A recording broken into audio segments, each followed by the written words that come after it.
In this video, we're going to talk about naming and drawing alkynes.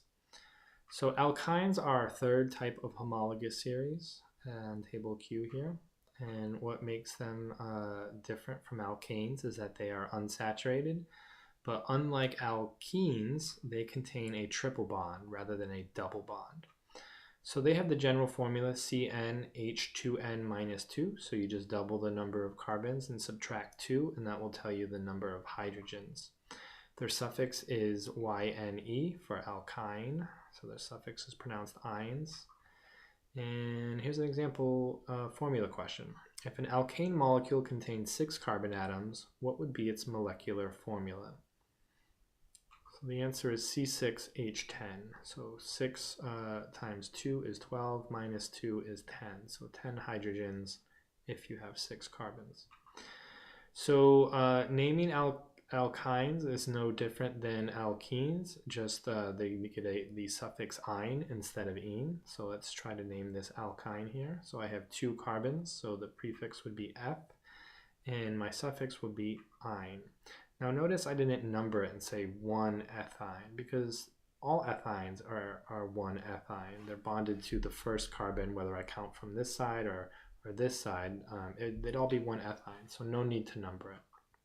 Here's another one. So I have 3 carbons in a row with a triple bond. So the prefix is prop because of the 3 carbons. The suffix is "-ine because of the triple bond.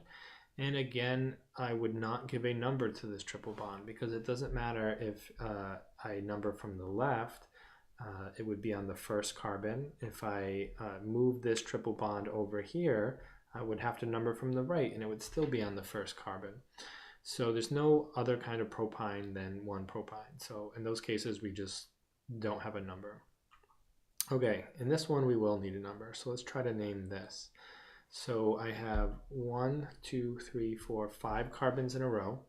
So my prefix is pent and my suffix is "-ine because I have a triple bond. And now I need to say where that triple bond is. So numbering from the left, I will give this triple bond the smallest number of 1. So this would be 1-pentyne. Okay, let's try to name this one. So 4 carbons in a row would be butyne because of the triple bond, and the triple bond is located on the second carbon. No matter if I number from the left 1, 2 or the right 1, 2, there's a triple bond attached to the second carbon, so this would be 2-butyne.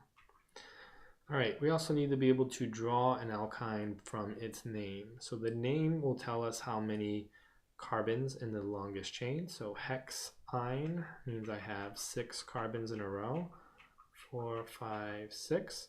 The "-ine" tells me there's a triple bond, and the 3 tells me that it is on the third carbon.